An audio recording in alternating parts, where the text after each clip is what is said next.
पूछा जाए जो बेसिक जड़िया होती है ट्रिग्नोमेट्री के, यही सही वैल्यू है। बस 6 से पूरी ट्रिग्नोमेट्री बनी है। जितना बड़ा से बड़ा सूत्र देख रहे हो, चाहे 11वीं का हो, चाहे 12वीं का हो, चाहे इससे हाई लेवल का हो, जितने भी सूत्र बने हैं सब यहीं से बनेगा बच्चा।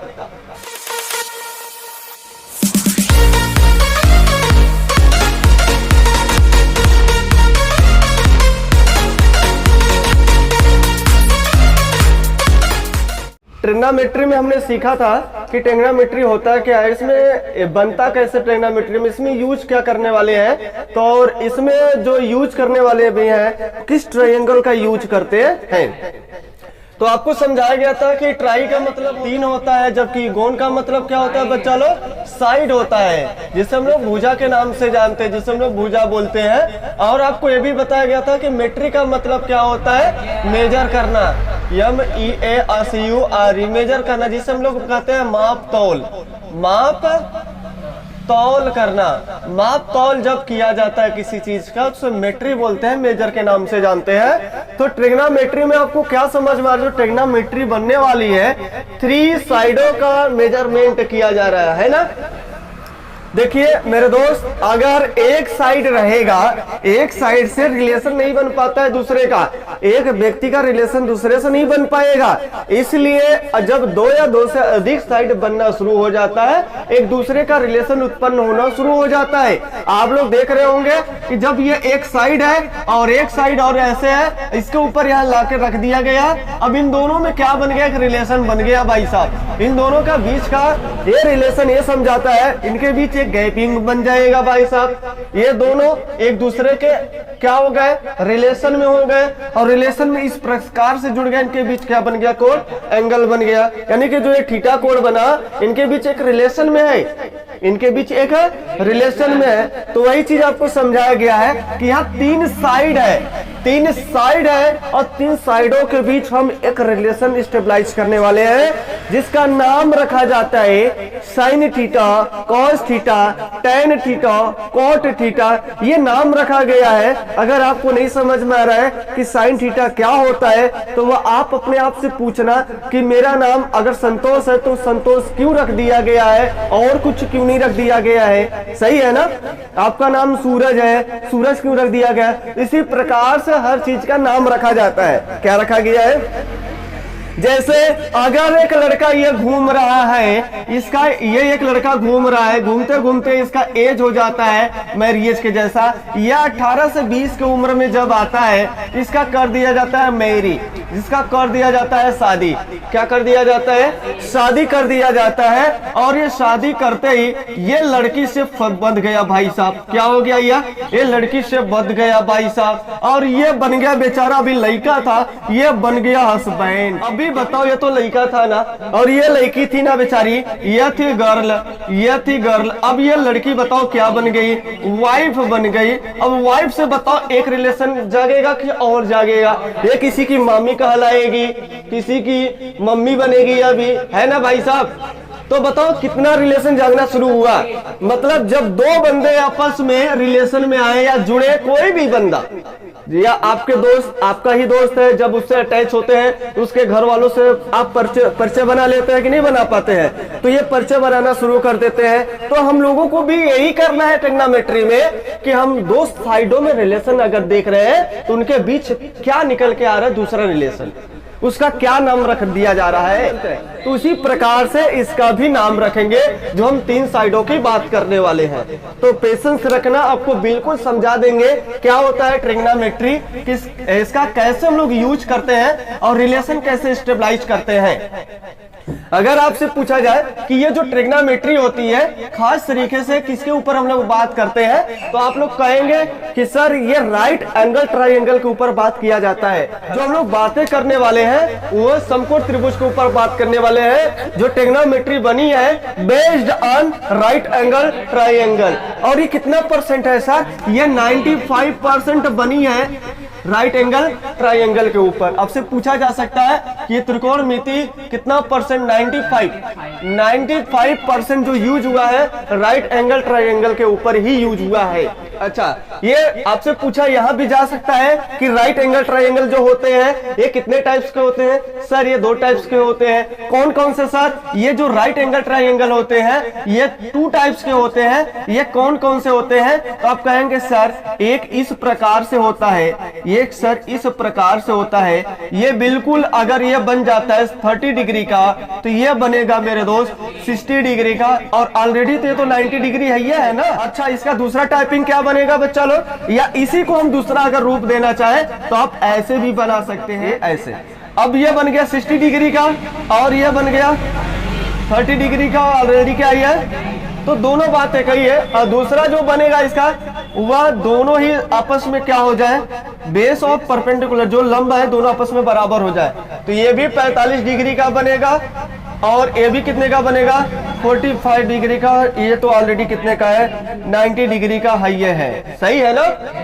तो ये त्रिभुज की खासियत थी, और हमें ये एंगल पता होना चाहिए राइट एंगल के बारे में कि कौन कोण कहाँ कितने का बनता है और कितने टाइप्स के होते हैं, क्योंकि बस इसी के बारे में आपको पढ़ाई करना है। त्रिभुज की प्रॉपर्टी क्या होता है? त्रिभुज में 3 साइड होते हैं। कितने साइड होते हैं? त्रिभुज में 3 साइड होते हैं, 3 कोण होते हैं और 3 शीर्ष होते हैं। कितने शीर्ष होते हैं? और त्रिभुज के तीनों अंतःकोणों का योगफल कितना होता है? 180 अंश होता है। कल तक हम लोग यहाँ तक बातें कर लिए थे। आते हैं अब इसके थोड़ी सी गाड़ी को क्या करते हैं, आगे बढ़ाते हैं। दूसरा स्टेप में हम लोग क्या बातें करते हैं? दूसरा स्टेप में हम लोग ये पढ़ेंगे कि जो अपने पास ये अगर त्रिभुज दे दिया गया है, अगर ये त्रिभुज दे दिया गया है तो सबसे पहले हम लोग ये समझेंगे इसमें कौन बेस होता है और कौन परपेंडिकुलर होता है और कौन हाइपोटेनस होता है, कौन लंब होता है, कौन आधार होता है और कौन कर्ण होता है। इस बात पर चर्चा करते हैं। 2 मिनट लगेगा, इसको समझने में ज्यादा वक्त नहीं लेना है, क्योंकि आप लोगों को पहले से पता है, आप लोग जानते भी हैं। आप लोग बात कहाँ पे कर रहे हैं? जैसे अगर हम बोले कि अगर इस कोचिंग में आकर आप बात करेंगे कि आपकी वैल्यू अलग रहेगी ना, वैल्यू अलग रहेगा कि नहीं? अगर आप उस टावर पे चढ़ के बोले तो आपकी वैल्यू और अलग हो जाएगी। कुआं में चल के बोल रहे हैं तो आपकी वैल्यू अलग हो जाएगी, और एक सभा में बैठकर माइक पे बोल रहे हैं तो आपकी वैल्यू अलग हो जाएगी। अगर पुलिस बनकर बोल रहे हैं तो आपकी वैल्यू अलग हो जाएगी। सही बात, गलत बात? तो भैया हमें पोजीशन देखना है। क्या देखना है? पोजीशन के अनुसार उसकी वैल्यू, उसका मान बदलता रहता है। तो उसका मान बदल रहा है तो भाई व्यवहारिक जीवन में गणित नहीं बदलेगा का? बदलेगा ना। तो गणित में हमें भी ध्यान देना है कि अगर हम उसका पोजीशन बदल दे रहे हैं तो समझो उसकी वैल्यू भी क्या हो जाएगी, बदल जाएगी। तो मेरे दोस्त अगर हम इस पोजीशन पे हैं, इस पोजीशन पे हैं, इसके सामने का भुजा हमेशा लंब कहलाता है। जहां पे हम खड़े हैं, जहां पे बैठे वो तो आधार होता ही है ना। जहां पे हम बैठे हैं, जहां पे खड़े हैं ना, अरे भाई कहां खड़े रहेंगे? लंबे पे खड़े रहेंगे कि आधार रहेगा? आप जहां खड़े हैं, जहां पे बैठे हैं, जहां पे कुछ भी है, लेटे हैं, वो आपका आधार हो गया। तो ये बच्चा लोग यहाँ पे है तो ये क्या हो गया, आधार, और इसका जो बचा ऊपर वाला लंब, और ये तो हमेशा जो सबसे बड़ी भुजा होती है ये तो कर्ण होती है, सबको पता है। तो हम इस बार में इसको बोल दे रहे हैं ये लंब है, जिसे हम लोग परपेंडिकुलर बोलते हैं। और बच्चा लोग इसे हम लोग बेस के नाम से जानते हैं, जिसे हम लोग आधार बोलते हैं। लेकिन ध्यान देना पोजीशन कहां पर है, हम लोग इसके लिए बात कर रहे हैं। नाम रख दिया इनके बीच जो कोण बन रहा है वो थीटा देख दिया भाई साहब, क्या थीटा। और इसको हम लोग क्या बोलते हैं, बेस के नाम से जानते हैं। और इसे हम लोग क्या बोलते हैं, हाइपोटेनस बोलते हैं, हाइपोटेनस, हाइपोटेनस। और जिसे हम लोग किससे बोलते हैं, कर्ण, कर्ण के नाम से जानते हैं। अच्छा, इस एंगल के लिए बात किए थे, तब ये लंब, ये आधार, और क्या हो गया ये कर्ण। लेकिन दोस्त अगर हम लोग डायग्राम चेंज कर देते हैं, डायग्राम अगर चेंज कर देते हैं, हमारी मर्जी किया भाई साहब, हम इस बार जो खड़े हो रहे हैं ये सी पर ना खड़े होकर इस बार हम खड़े हो जा रहे हैं कहां पर, ए पर। यहाँ पे खड़े हैं, ये मान लिया जहाँ पे खड़े मैं उसके लिए थीटा दे दिया एंगल भाई साहब। मैं यहाँ पर खड़ा हूँ, मैं इस यहाँ से बात कर रहा हूँ, ठीक है ना। तो भाई ये यहाँ पर खड़ा है तो इसके सामने का ये बताओ क्या हो गया, जहाँ एकदम खड़ा होगा वो तो आधार होगा ना, तो ये तो आधार हो गया अब। लेकिन इसके सामने का ये वाला भुजा बताओ, ये लंब हो जाएगा मेरे भाई साहब, ये हो जाएगा लंब, जिसे हम लोग बोलते हैं परपेंडिकुलर। और मेरे दोस्त ये वाला जो साइड हो जाएगा, ये हो जाएगा आधार, जिसे हम लोग कहते हैं बेस के नाम से जानेंगे। दूसरा पॉइंट अपने पास यही था कि जो ये लंब आधार कण बदलती है, ये अपने को पॉइंट पता होना चाहिए कहां पे हमारी पोजीशन है, सिचुएशन कहां पर है। पोजीशन हमारी बदलेगी तो हमारी वैल्यू भी बदलेगा, पोजीशन नहीं बदलेगा तो हमारी वैल्यू भी नहीं बदलेगी। आज यहाँ पर अगर हम इस स्टूडेंट लाइफ में यहाँ पे पढ़ाई कर रहे हैं तो हमारी पोजीशन क्या है, हमारी वैल्यू अलग है ना, लेकिन घर पे जाएंगे तो हमारी वैल्यू क्या हो जाएगी, अलग हो जाएगी। मार्केट में रहेंगे तो हमारी वैल्यू क्या हो जाएगी, अलग हो जाएगी। तो पोजीशन के अनुसार हर चीजों का वैल्यू डिफाइन किया जाता है। तो यहाँ पर भी इसका वैल्यू डिफाइन कर पाए अच्छे से। और तीसरा जो पॉइंट अपने पास आएगा मेरे दोस्त, जो तीसरा पॉइंट पे हम लोग बात करेंगे, इनके बीच अब रिलेशन स्टेबलाइज करना शुरू कर देंगे। जब हम लोगों को ये पता चल गया कि यहाँ पर रहेंगे तो ये होता है और वहां पर रहेंगे तो ये होता है, तो जब ये करना सीख गया, अब रिलेशन स्टेबलाइज करना शुरू कर रहे हैं। जब दो लोगों का जोड़ा खाता है, दो लोगों को मिलाते हैं, उनका क्या नाम रखा गया है। तो कुछ लोग तार्किक लगाए कि भैया साहब अगर हम इसका अनुपात ले ले, इसका क्या नाम रखा जाएगा। अगर इसका अनुपात ले लिया जाए, इसका क्या नाम रखा जाएगा, या इसका अनुपात ले ले तो क्या नाम रखा जाएगा, या इसका अनुपात ले रहा है, या इसका अनुपात ले रहा है। तो बताओ यहाँ से कुल कितने संभव तरीका बन सकते हैं। तो कहेंगे सर यहाँ संभव तरीका कुछ 6 दिख रहा है। देखो यहाँ से यहाँ ले ले, या तो यहाँ से यहाँ ले ले, 2 कितना हो गया, 2 हो गया। यहाँ से यहाँ ले ले, या यहाँ से यहाँ ले ले, 4 हो गया। यहाँ से यहाँ ले ले, या तो यहाँ से यहाँ ले ले, तो कुल संभव तरीका कितने हो गए, 6 हो गए। तो यही ट्रिग्नोमेट्री में अगर आपसे पूछा जाए जो बेसिक जड़िया होती है ट्रिग्नोमेट्री के, यही 6 ही वैल्यू है बस।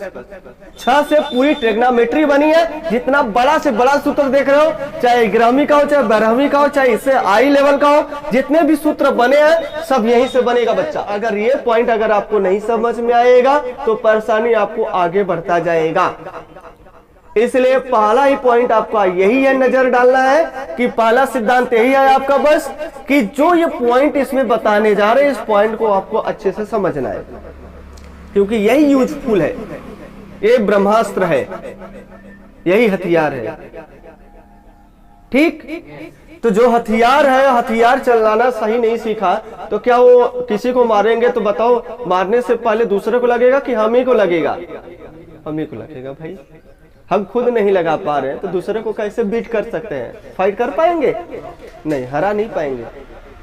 हराने के लिए हथियार पहले खुद चलाना सीखो, हथियार चलाना सीखो। चलाने तो आया नहीं, उल्टा पुल्टा चला रहा है लड़का, कहाँ जाएगा लड़के, खुद के ऊपर जाएगा। ठीक, तो तीसरे पॉइंट में हम लोग यही बात करेंगे।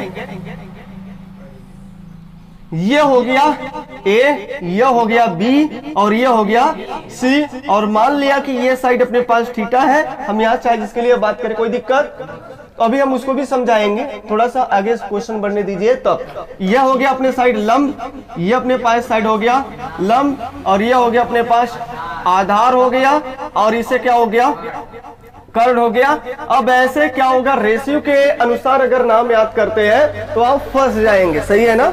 तो हम आपको इसमें पहले एक इंटरटेनमेंट के लिए कुछ इन्वॉल्व करते हैं, थोड़ी सी बात डालते हैं, और उसके अनुसार आप फटाक से क्या कर लेंगे, आसानी से याद भी कर लेंगे, सही है ना।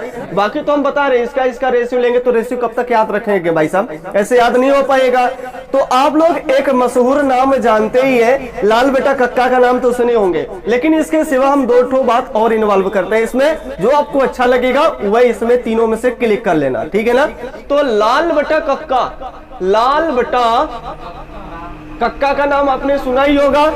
इसको हम लोग बोलते हैं लंब, इसको बोलते हैं आधार, और इसको बोलते हैं कर्ण। इसका इंग्लिश नाम भी लिख दे रहे हैं, और इंग्लिश नाम यहाँ पर लिखा भी गया है, यहाँ पे पी है, और यहाँ तो इसे हम लोग लंब बोलते हैं, यल दे देते हैं। ये आधार है, इसे हम लोग क्या बोलते हैं, बेस, क्या बोलते हैं, बेस बोलते हैं। ये कर्ण है, के फॉर कर्ण होता है, के फॉर कर्ण है, लेकिन इसे हम लोग बोल रहे हैं हाइपोटेनस, ये आपको बात पता होना चाहिए। तो यल फॉर लंब, ए फॉर आधार, और के फॉर कर्ण, सही है। और ऐसे बोलते हैं लाल बटा कक्का, कोई दिक्कत नहीं होगा, अभी समझ में आ जाएगा। पहला पॉइंट था।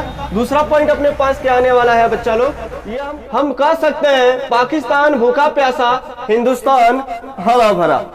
पाकिस्तान भूखा प्यासा, P for perpendicular, B for base और H फॉर हाइपोटेनस। इंग्लिश नाम से ही है सर, ठीक है ना। इंग्लिश वर्जन में एक और बना है, अगर ये आपको कठिन लग रहा है तो ये हम नए तौर पे बनाए हैं कि भैया साहब इस नए युग में इस सिद्धांत पर बनाया गया है, लोग जो हो रहे हैं वो अल्कोहल के आदी होते जा रहे हैं।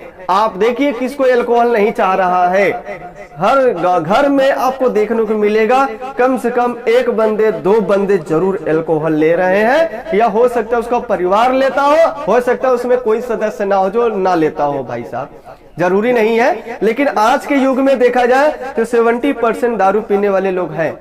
अगर ये बंद नहीं होगा तो ये विनाशी का कारण ही है, विनाश हो जाएंगे। अल्कोहल क्या है? ये मदिरा सदीरा, घर को बर्बाद करने का एक सबसे बड़ा माध्यम है ये, अत्याचार बलात्कार होने का। आ जाओ यहाँ पर। दूसरा हमने ये बनाया है कि आजकल के युग में जब कोई प्रोग्राम होता है, तो बच्चा पूछता अपने पिताजी से, ए पिताजी, तो लड़का जो होता है अपने पिताजी से पूछता है, पापा बियर पिएंगे? तो पापा बोल रहे हैं हाँ हाँ बेटा। तो ये नए मॉडल के तौर पर ये गठित किया गया है, पापा बियर पिएंगे? हाँ हाँ बेटा पिएंगे, जरूर पिएंगे, पिला दो, हम मस्त हो जाएंगे। जब प्रोग्राम चलेगा तो हर लड़का पूछता है, पापा बियर पिएंगे? पापा बोल रहे हैं हाँ बेटा। तो हमें तो लग रहा है जो इसमें आपको आसान सबसे है वह यही है, बाकी तो आप अपनी सुविधा के अनुसार जो आप याद करना चाहते हैं, नहीं तो और बोलिए खखो लिखवा दे। और खखो अच्छा, एक और अच्छा इनमें डाल सकते हैं, पंडित बंदरी प्रसाद हर हर बोले। अब भाई आप चॉइस कर लीजिए कौन सा आपको अच्छा लग रहा है, जो क्लिक लगे उसको उठा लीजिए आप। तो ये बात आपको समझ में आ गया होगा। तो यहाँ से हम लोग 2 स्टेप और बढ़ जाते हैं क्योंकि टाइम अब हो गया है समाप्त, टाइम हो गया है समाप्त, 5 मिनट और समय है बस। हम बात करते हैं कि जो तीसरा पॉइंट है, ये रेशियो को हम लोग ऊपर बात कर रहे हैं। किसके ऊपर? रेशियो, अनुपात के ऊपर बात कर रहे हैं। ये अनुपात क्या होता है अभी समझ में आएगा। इसका और इसका हम बटे में डिवाइड कर देते हैं तो अनुपात कहलाता है। पहला स्टेप इसमें है यल बटा अगर के लिख रहे हैं, यल बटा के का मतलब होता है लंब बटा कड़। लंब बटा अगर कड़ लिख रहे हैं तो लंब बटा कड़ का नाम रखा गया है, जैसे आपका नाम रखा गया है। तो आपसे पूछा जा सकता है लंब बटा कड़ का ही नाम रखा गया है साइन थीटा। लंब बटा कड़ कहीं भी आएगा साइन थीटा, बस यही बोलना है लंब बटा कड़ क्या होता है। बाकी लंब कहाँ उठा के रख दो, कड़ कहाँ उठा के रख दो बस। तो साइन थीटा का मतलब बस आपको क्या समझ में आ रहा है, लंब बटा कड़ को ही हम लोग क्या बोलते हैं, साइन थीटा। और दूसरी बात अगर हम लोग बोले आधार बटा कड़ है, आधार बटा कड़ को हम लोग बोलते हैं कॉस थीटा। क्या बोला जाता है? कॉस थीटा बोला जाता है। और तीसरी पॉइंट अपने पास है बच्चा लोग, अगर लंब बटा आधार होता है, इसे हम लोग क्या बोलेंगे, लंब बटा आधार है, तब इसे हम लोग क्या बोलना शुरू कर देते हैं, tan थीटा। इसे हम लोग बोलना शुरू कर देते हैं tan थीटा। तो साइन थीटा क्या होता है, कॉस थीटा क्या होता है, tan थीटा क्या होता है, ये एक रेशियो है, अनुपात है। अब बताओ इसमें कोई परेशानी अगर हो तो बताइए भाई साहब। अगर हम इसी को फिर से रिवर्स कर दे, इसी को रिवर्स कर दे तो क्या सर, एक तो ये हुआ, अगर हम इसी को पलटी मार दे तो क्या इसका फिर से नाम बनेगा? सर जैसे एक आदमी ऐसा खड़ा है तो हम बोले सीधा आदमी है, सर उसका मुड़ी नीचे कर दे और पैर ऊपर कर दे, कहेंगे उल्टा आदमी। वही नाम बोलेंगे कि उल्टा बोलेंगे? उल्टा आदमी बोलेंगे ना। तो इस प्रकार से बोलना शुरू कर देते हैं, नाम रख दिया जाता है दूसरा। अगर इस प्रकार से, दूसरा कोई इस प्रकार से, तो नाम बदल जाता है। तो यहीं से अगर ये लंब बटा के था तो अगर के बटा यल बोल रहे हैं तो इस चीज को हम लोग बोलते हैं बच्चा लोग कोसेक थीटा। इस चीज का नाम रखा गया है कोसेक थीटा। अगर आपसे पूछा गया कि आधार बटा कौड़ है, आधार बटा कड़ है, कौड़ बटा आधार कर दिया, क्या कर दिया, अगर हम लोग कर्ण बटा आधार कर दे रहे हैं तो यह बन जाता है सेक थीटा। यह क्या बन जाएगा? Sec theta. और यह अगर लंब बटा आधार है तो आधार बटा अगर लंब बोल रहे हैं, आधार बटा लंब बोल रहे हैं, तो यह बन जाएगा, यह कॉट थीटा बन जाएगा। क्या बन जाएगा बच्चा लोग? कॉट थीटा बन जाएगा। तो अपने पास ये 6 वैल्यू निकल कर आए, 1 2 3 4 5 एंड 6। ये ट्रिग्नोमेट्री है, इसी पर पूरी गणित बनी है, इसी पर पूरी ट्रिग्नोमेट्री है। ये जो 6 वैल्यू दिख रहे हैं, बस जितना भी फार्मूला बनेगा सब इसी पर बनेगा। आपको ये बात जरूर पता होना चाहिए। और यहां से लंब लाल बटा कक्का जब हम उठाते हैं, ये लाल बटा कक्का का मीनिंग समझा दे आपको। यहाँ पे सभी लोग जानते हैं कि ये जो लाल बटा कक्का लिखा गया है, लाल बटा कक्का जो लिखा गया है, यहां से आपको ये सीखने को मिला कि इसको हम लोग साइन थीटा बोलते हैं, इसको हम लोग कॉस थीटा बोलते हैं, और इसको हम लोग क्या बोलते हैं। लेकिन कब बोलेंगे? जब इस प्रकार से रहेगा तब, जब इस प्रकार से रहेगा तब। लेकिन एक ऐसे होगा और एक ऐसे होगा। अगर इस प्रकार से लिखते हैं, ऐसे चलता है, तो हम इसे बोलते हैं साइन कॉस टैन। तो यह हो जाएगा साइन, और यह हो जाएगा कॉस, और यह हो जाएगा टैन।